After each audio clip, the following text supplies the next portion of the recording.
हाँ तो विद्यार्थियों, कल हमने लोकतंत्र की परिभाषा, अर्थ, इसके बारे में हमने पढ़ा। आज का हमारा जो टॉपिक है वो लोकतंत्र के सिद्धांत से संबंधित है। लोकतंत्र के कौन कौन से सिद्धांत है, उसके साथ साथ इसके प्रकार व इसकी विशेषताएं, इसके ऊपर आज हमें चर्चा करें। तो सबसे पहले हम बात करें लोकतंत्र के सिद्धांत। तो विभिन्न विद्वानों के द्वारा समय समय पर हम देखें कि लोकतंत्र करने के सिद्धांत दिए। सबसे पहले अगर हम बात करें, इसको उदारवादी सिद्धांत कहा जाता है, बहुलवादी सिद्धांत है, विशिष्ट वर्गीय सिद्धांत है, मार्क्सवादी सिद्धांत है और आधुनिक समय में समाजवादी सिद्धांत है। तो ये 5 क्या है, लोकतंत्र के सिद्धांत है, जिनके अपनी विचारधारा है, जिनके अपने समर्थक है लोग। सबसे पहले हम बात करते हैं उदारवादी सिद्धांत। तो उदारवादी जो सिद्धांत है, तो इसकी जो उत्पत्ति थी वो पश्चिमी जगत में हुई या यूरोपीय राष्ट्रों के अंदर हुई, इसलिए इसको पश्चिमी सिद्धांत के नाम से भी जाना जाता है। इसके जो प्रमुख समर्थक हैं या विचारक हैं, जैसे होब्स है, लोक है, रूसो है, बेंथम है, T.H. ग्रीन है, ये इसके प्रमुख है विचारक। अब उदारवादी जो विचारक है वो क्या मानते हैं, इनकी मान्यता है कि व्यक्ति है वो एक बुद्धिमान प्राणी है, उसको अपने हित अहित का पूरा ज्ञान होता है। उसके साथ साथ इनकी मान्यता है कि व्यक्ति को हर प्रकार की स्वतंत्रता होनी चाहिए, चाहे वो राजनीतिक स्वतंत्रता हो, चाहे वो उसके अधिकारों की बात हो, चाहे वो उसके कर्तव्यों की बातें हो। वह व्यक्ति को इन्होंने एक बुद्धिमान प्राणी माना, व्यक्ति को इन्होंने एक ऐसा प्राणी माना जो अपने अच्छे बुरे के बारे में समझ सकता है, जाने सकता है। इसलिए ये विचारक मानते हैं कि व्यक्ति को स्वतंत्रता होनी चाहिए, क्योंकि उसे पता है कि उसको ये करने से उसका बुरा हो रहा है, ऐसा करने से उसका भला हो रहा है। उसके साथ साथ जैसे सरकार है, इसके बारे में इन्होंने अपने विचार रखे कि सरकार का गठन कैसे किया जाए, एक सरकार को क्या अधिकार दिए जाए, क्या शक्तियां दी जाए। तो इन बातों के ऊपर उन्होंने विशेष रूप से जोर दिया। दूसरा जो सिद्धांत है, जिसको हमें बहुलवादी सिद्धांत के नाम से जानते हैं।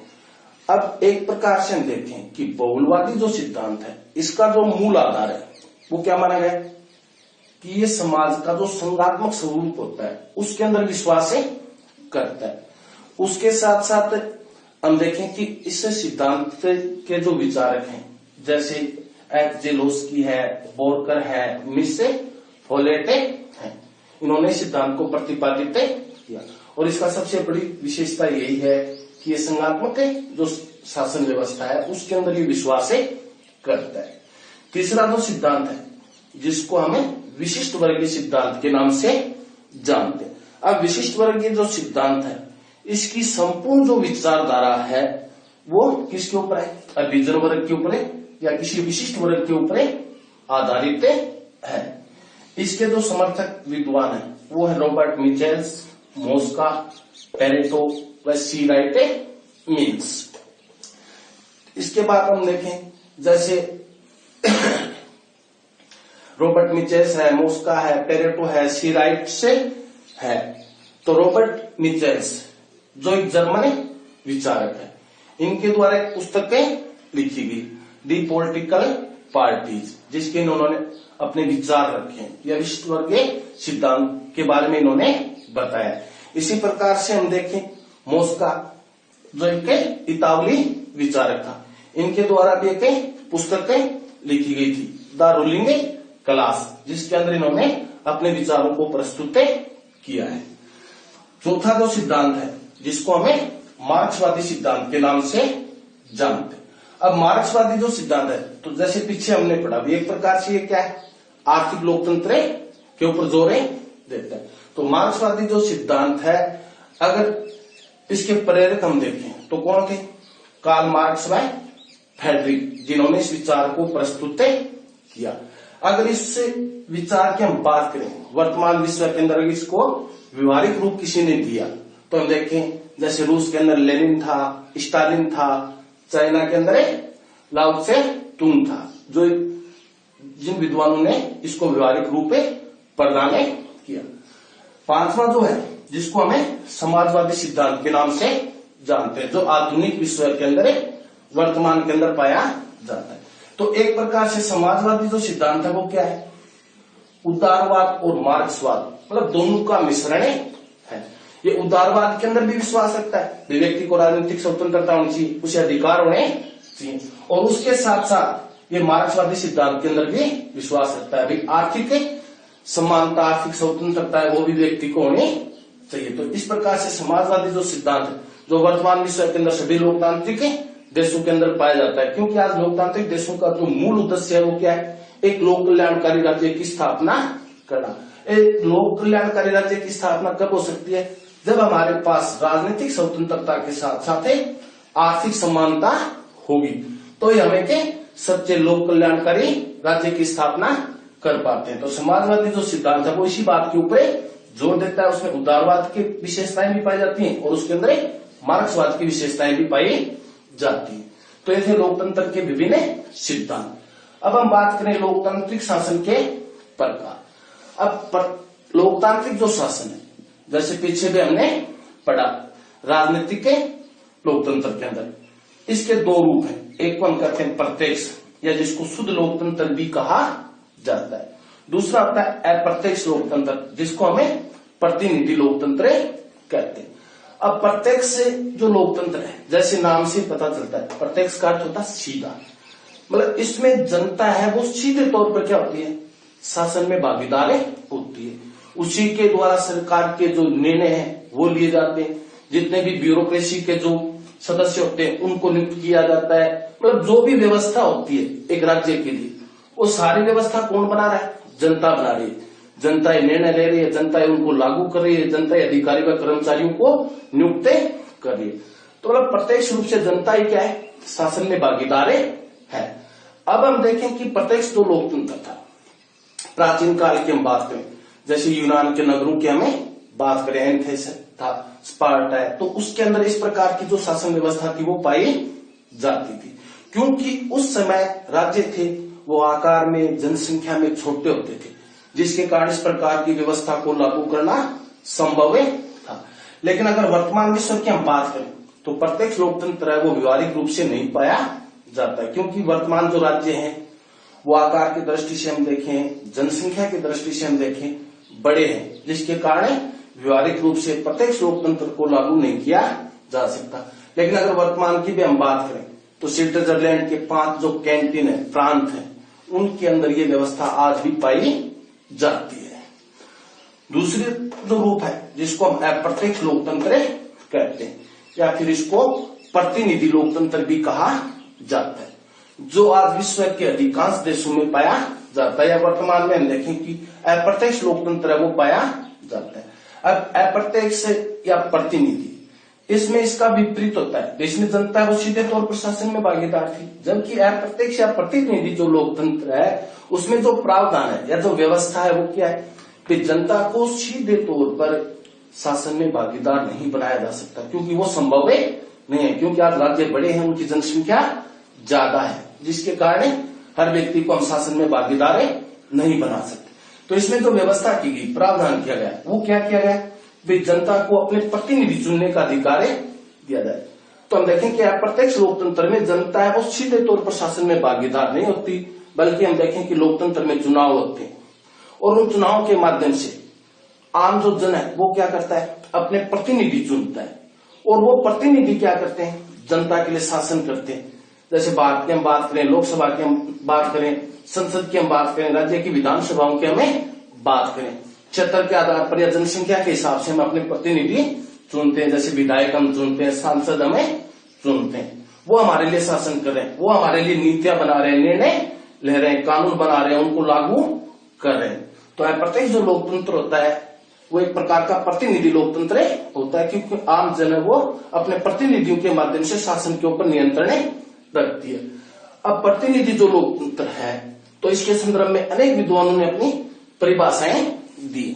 जैसे हम लॉर्ड ब्राइस की बात करें, उन्होंने माना कि प्रत्यक्ष अप्रत्यक्ष जो लोकतंत्र है इसके अंदर शासन की संपूर्ण जो शक्ति होती है वो किसमें निहित होती है, समाज के सदस्यों में निहित होती है। मतलब समाज का हर व्यक्ति है वो क्या है, शासन में भागीदार है।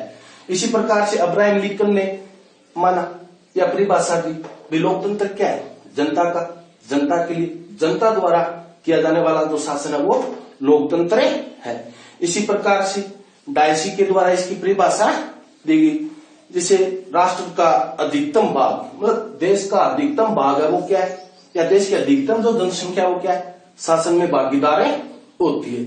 इसी प्रकार से हम देखें अनेक विद्वानों के द्वारा, चाहे वो ब्राइस की हम बात करें, अब्राहम लिंकन की हम बात करें, डायसी की हम बात करें, शीले की हमें बात करें, सभी ने अपने अपने तरीके से लोकतंत्र को परिभाषित किया है। लेकिन अगर उनके सार को देखा जाए, सभी विद्वानों की द्वारा जो परिभाषाएं दी गई है, अगर उन परिभाषाओं का निष्कर्ष निकाले तो अंतिम जो निष्कर्ष है वो क्या है, सभी ने क्या माना, किसी न किसी रूप में जनता को उसमें भागीदार माना। जनता है वो ही क्या है, शासन की सर्वोच्च शक्ति है, क्योंकि उसी के द्वारा क्या किया जा रहा है, प्रतिनिधि या लोकतांत्रिक सरकारों का गठन किया जा रहा है, उनका चुनाव किया जा रहा है। तो ये थे लोकतंत्र के दो प्रकार, प्रत्यक्ष और अप्रत्यक्ष। अब हम बात करें लोकतंत्र की विशेषताएं। आज हम देखें लोकतंत्र को शासन के जितने भी स्वरूप हैं उनमें सबसे श्रेष्ठ स्वरूप क्यों माना जाता है। अब उसके पीछे इसमें कुछ ऐसे गुण हैं, ऐसी कुछ विशेषताएं हैं जिनके आधार पर हम क्या कह सकते हैं, लोकतंत्र को विश्व की सबसे श्रेष्ठ शासन प्रणाली कह सकते हैं। जैसे जनता का शासन, जनता द्वारा निर्मित शासन, जनता के प्रति उत्तरदायी शासन। लोकतंत्र को एक विकासशील शासन के रूप में भी जाना जाता है। उसके साथ साथ लोकतंत्र शासन है उसको एक साधन माना जाता है, साध्य नहीं माना जाता। अब सबसे पहले हम बात करें तो जनता का शासन कहा जाता है। अब जनता का जो शासन है वो किस आधार पर कहा जाता है, क्योंकि हम देखें कि लोकतंत्र है उसको जनता का शासन माना गया। जैसे हमने विभिन्न विद्वानों की परिभाषाएं पढ़ी, सभी ने क्या माना, किसी ने माना कि राष्ट्र का अधिकांश भाग है वो शासन में भागीदार है, या वर्तमान लोकतांत्रिक जो सरकारें हैं वो जनता के द्वारा। अब हम देखें कि इसको जनता का शासन माना जाता है क्योंकि कोई भी लोकतांत्रिक सरकार है वो किसके प्रति उत्तरदायी है, जनता के प्रति उत्तरदायी है। उसमें जो प्रतिनिधि चुने जा रहे हैं वो किसके द्वारा चुने जा रहे हैं, जनता के द्वारा चुने जा रहे हैं।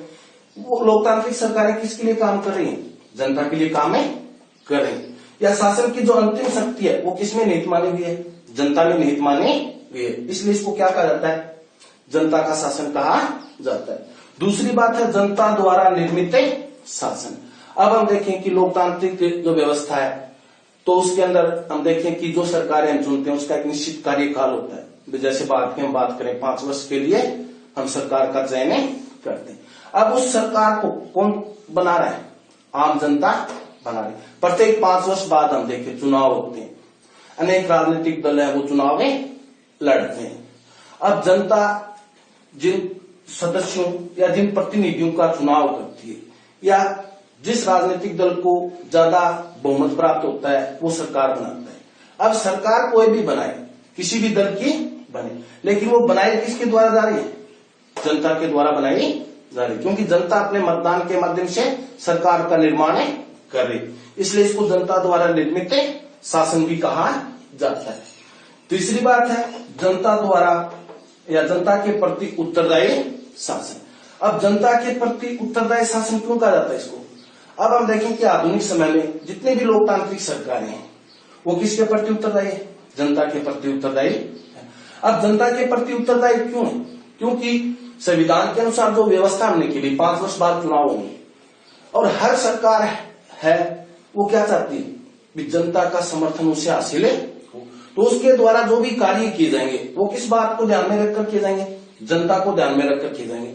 अगर वो जनता को संतुष्ट रख पाती है, उसके प्रति वो उत्तरदायी बनी रहती है, तो हम देखें कि जब दोबारा 5 वर्ष बाद चुनाव होते हैं तो जनता ऐसी सरकारों को दोबारा अपना समर्थन देती है। इसलिए वर्तमान जितने भी लोकतांत्रिक सरकारें हैं वो जनता के प्रति उत्तरदायी रहती हैं, उत्तरदायी रहकर अपना वो शासन करते हैं। मतलब ज्यादा से ज्यादा ऐसे प्रयास किए जाते हैं सरकारों के द्वारा कि जनता के हितों को ध्यान में रखा जाए। विकासशील शासन, अब लोकतंत्र को एक विकासशील शासन भी माना जाता है। जैसे एशिया के देशों की हम बात करें, 1950 के दशक के बाद हम देखें एशिया महाद्वीप के अंदर लोकतांत्रिक शासन व्यवस्था की शुरुआतें हुई। उस समय अगर हम देखें इन देशों की अगर आर्थिक स्थिति को हम देखें, सामाजिक स्थिति को हम देखें, या शिक्षा, स्वास्थ्य, मतलब जो भी मानव जीवन के संसाधन है उनकी अगर हम बात करें तो ये देश थे वो काफी पिछड़े हुए देश थे। अब धीरे धीरे पिछले 60-70 वर्षों के दौरान हम देखें क्या हुआ, इन देशों ने हर क्षेत्र में विकास है किया है, शिक्षा में किया है, स्वास्थ्य में किया है, परिवहन में किया है, अर्थव्यवस्था को मजबूत बनाए। और ये सब किसके माध्यम से हुआ, हम देखें कि इन देशों में लोकतांत्रिक शासन व्यवस्था थी। तो पिछले 70 वर्षों के दौरान जो विकास हुआ वो लोकतंत्र का एक परिणाम माना जाता है। इसलिए लोकतंत्र को हम क्या कह सकते हैं, एक विकासशील शासन भी कह सकते हैं। अंतिम लोकतंत्र शासन एक प्रकार का साधन है, साध्य नहीं। साधन का अर्थ होता है कि किसी लक्ष्य को हासिल करने के लिए जिन साधनों को हम इस्तेमाल करते हैं।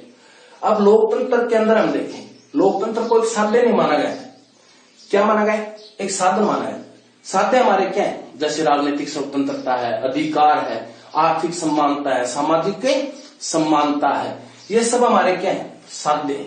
और इन साध्यों को हम हासिल किससे करें, लोकतंत्र के माध्यम से करें। तो लोकतंत्र क्या है, एक ऐसा साधन है जिसके माध्यम से हम इन साध्यों को हासिल कर सकें। इसलिए लोकतंत्र को एक साधन के रूप में भी माना जाता है। तो इस प्रकार से ये हमारा टॉपिक पूरा होता है। लोकतंत्र के सिद्धांत हैं, उसके प्रकार है, उसकी विशेषताएं हैं।